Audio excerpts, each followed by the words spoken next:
ಸರ್ಕಾರದ ಮೇಲೆ ವಿಶ್ವಾಸ ಇಲ್ಲದಂಥ ಕುಸುಮಾವತಿ ಅವರು ಹೈಕೋರ್ಟ್ಗೆ ಹೋಗ್ತಾ ಇದ್ದಾರೆ. ಆದರೆ ನಾಗಲಕ್ಷ್ಮಿ ಚೌಧರಿ ಅವರು ಸರ್ಕಾರ ಇದು ಆಯೋಗದ ಅಧ್ಯಕ್ಷರಿರೋದ್ರಿಂದ ಸರ್ಕಾರಕ್ಕೆ ಬೆನ್ನು ಹತ್ತಿದ್ದಾರೆ. ಇದು ಮಾಡಿಸ್ರಿ ಅಂತ SITಗೆ ಬೆನ್ನು ಹತ್ತಿದ್ದಾರೆ. ಇವ್ರ ಉದ್ದೇಶ ಏನಪ್ಪ ಅಂದ್ರೆ ಅಲ್ಲಿ ಸತ್ಯ ಹೊರಗೆ ಬರಲಿ ಅನ್ನೋದು ವಿನಃ ಯಾರಿಗೆ ಮಾನಹಾನಿ ಮಾಡಬೇಕು ತೊಂದರೆ ಮಾಡಬೇಕು ಅಂತಿಲ್ಲ.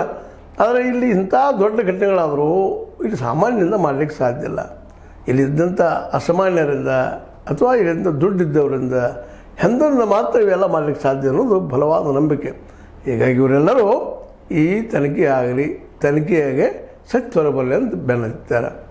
ಇಂಥದನ್ನು ನಮ್ಮ ಮಾಧ್ಯಮ ಸತ್ಯ ಹುಡುಕಾಟದಲ್ಲಿ ಬೆಂಬಲ ನಿಲ್ಲಬೇಕು ವಿನಃ ಅವರು ಡಿಸ್ಕರೇಜ್ ಮಾಡುವಂಥ ತಪ್ಪು ಮಾಡುವಂಥ ಡಿಸ್ಕರೇಜ್ ಮಾಡೋರನ್ನ ಈ ಹೋರಾಟದ ಹಿಂದೆ ಸರಿಸುವಂಥ ಕೆಲಸಗಳನ್ನ ಮಾಡಬಾರ್ದು ಅನ್ನೋದು ಒಂದು ಸಾಮಾನ್ಯ ತಿಳುವಳಿಕೆ.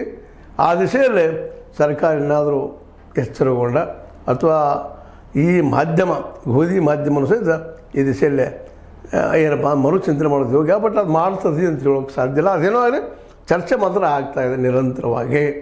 ಧರ್ಮಸ್ಥಳದ ಈ ಅನ್ಯಾಯಗಳ ಕುರಿತಾಗಿ ಇದಕ್ಕೆ ನಿಮ್ಗೆ ಏನು ಅನ್ನಿಸ್ತದೆ? ಅವರ ಇಬ್ಬರನ್ನು ನಾಗಲಕ್ಷ್ಮಿ ಚೌಧರಿ ಅವ್ರನ್ನ ಕುಸುಮಾವತಿ ಅವ್ರನ್ನ ಟಾರ್ಗೆಟ್ ಮಾಡೋದು ಎಲ್ಲಿವರೆಗೆ ಸರಿ ಅನ್ನೋದ್ರ ಬಗ್ಗೆ ನೀವು ಅನಿಸಿದ್ದನ್ನು ಹೇಳ್ರಿ, ತಿಳಿಸ್ರಿ. ಇಲ್ಲಿ ನಡೆದಿಲ್ಲ ಏನು ಘಟನೆಗಳು ಅನ್ನೋದ್ರ ಬಗ್ಗೆನೂ ನೀವು ತಿಳಿಸ್ರಿ ಅಂತ ಹೇಳ್ತಾ ಇದು ನಿಮ್ಮ ಲೈಕ್ ಮಾಡಿ ಶೇರ್ ಮಾಡಿ ಕಮೆಂಟ್ ಮಾಡೋ ಜೊತೆಗೆ ಸಬ್ಸ್ಕ್ರೈಬ್ ನಿಲ್ಲಿಸೋದು. 60 ನ್ಯೂಸ್ ಅರ್ಥ ಸಿದ್ದರಾಮಯ್ಯ ಸತ್ಯದ ಕೈಗನ್ನಡಿ ವಂದನೆಗಳು.